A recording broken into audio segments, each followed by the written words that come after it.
Irene Moreno, ¿cómo estás? Muy Bienvenida. bien, Pilar, muchas gracias. Pues la verdad, mira, muy interesante todo lo que nos decía Miriam.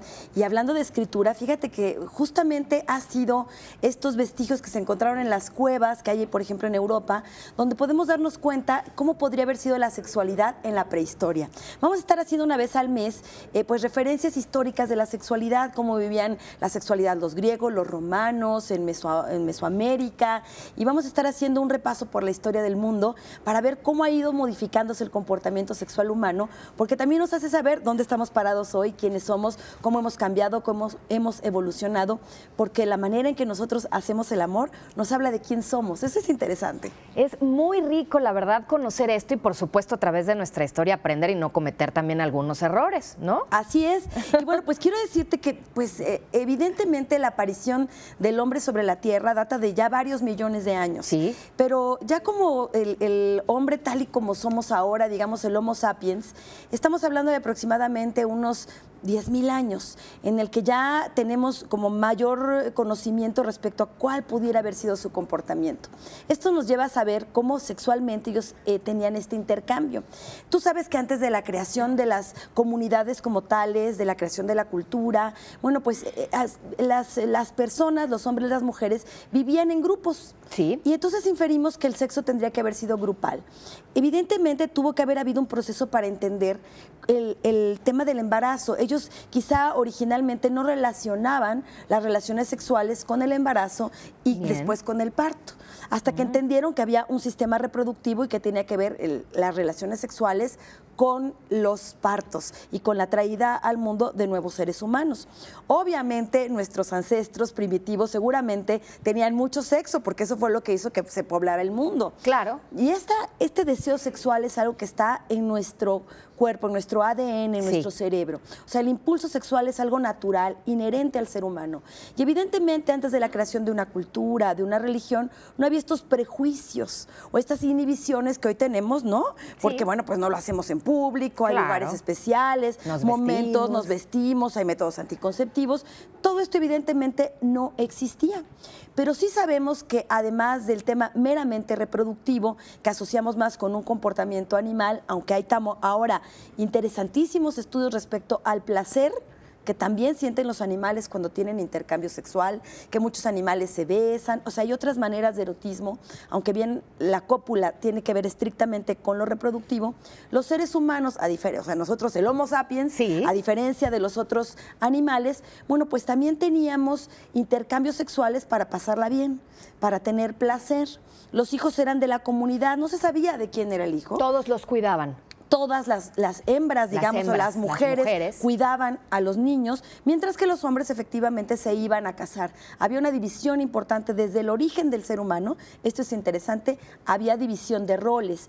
Y ellos entendiendo que era la mujer quien se embarazaba, paría y alimentaba al bebé, bueno, pues eran ellos los que se iban, cazaban, traían sus mamuts, otro tipo de animales y protegían, ¿no?, al grupo de mujeres que tenían a esos bebés.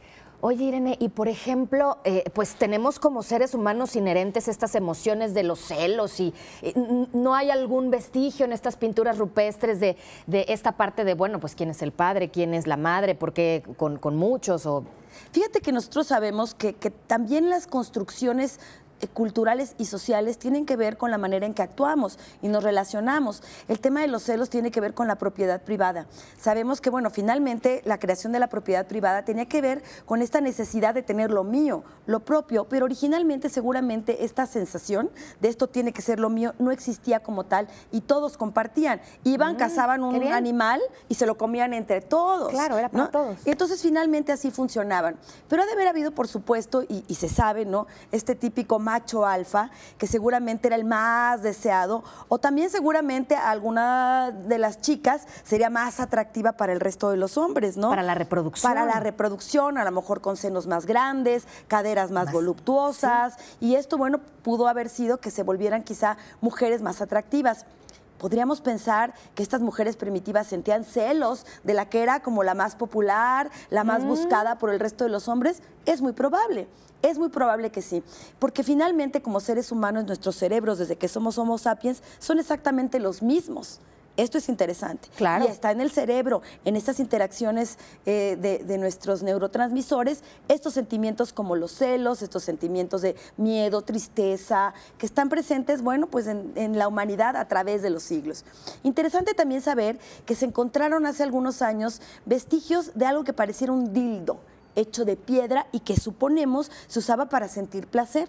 Wow. En las pinturas rupestres vemos falos, vulvas, también intercambio sexual grupal, Sí. pero también intercambio sexual entre hombres. Entonces inferimos también que el tema de la homosexualidad es tan Siempre antiguo ha existido. como la existencia del ser humano mismo, Bien. de los hombres y las mujeres. Están allí estas pinturas que nos traen y que nos informan y que nos hacen saber cómo es que estos seres humanos también intercambiaban sus cuerpos para sentir placer, para pasársela bien, y no solamente con los fines meramente reproductivos. Esto yo creo que es bien interesante. Sí. La sexualidad desde el origen ha tenido una finalidad reproductiva, pero también una finalidad del placer. La búsqueda del placer está ahí presente, del intercambio, del conocimiento del otro.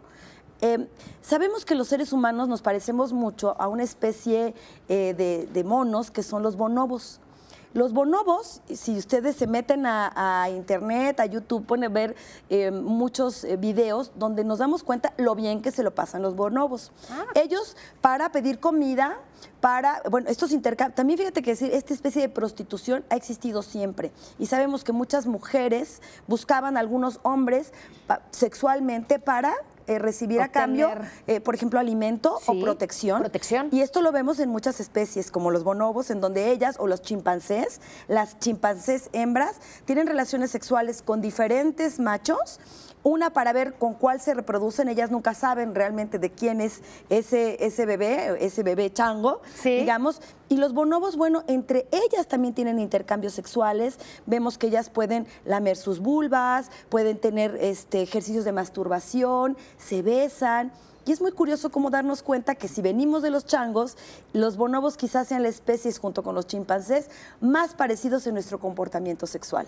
Y ahora que hablabas de la preselección, ¿no? De que a lo mejor las mujeres con caderas más anchas serían más atractivas para los hombres. Igual el hombre que iba a la casa, que era el más fuerte, que traía siempre, ¿sería también el más buscado por las mujeres para la reproducción y, pues como dicen, para mejorar la especie? Seguramente, porque bueno, pues finalmente las diferencias entre cada uno de nosotros como seres humanos están allí presentes. Probablemente al principio todos los hombres eran mucho más parecidos, no había todavía esta mezcla, pero fíjate que algo interesante, que en el hombre de Neandertal, algunos antropólogos han encontrado vestigios de ADN del Homo sapiens, lo que nos hace suponer que algunas chicas quizá buscaban ese hombre extraño de Neandertal para tener intercambio sexual. Queda mucho por investigar, pero afortunadamente hoy la ciencia, la tecnología nos ayuda a encontrar mucha más información que nos permite saber cómo eran estos hombres primitivos, que pensamos que eran muy diferentes, pero seguramente no tanto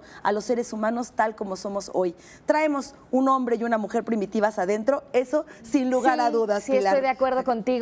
Y bueno, también estas pinturas rupestres que definitivamente nos dan muchísima información y que nos enriquecen en esta búsqueda, ¿no? Ahí está, nuestra historia está presente a través también de estos vestigios arqueológicos que afortunadamente permanecen. Pues muchísimas gracias, Irene. A ti, mi querida Pilar, y que tengan, bueno, pues excelente fin de semana, ya casi. Ya casi.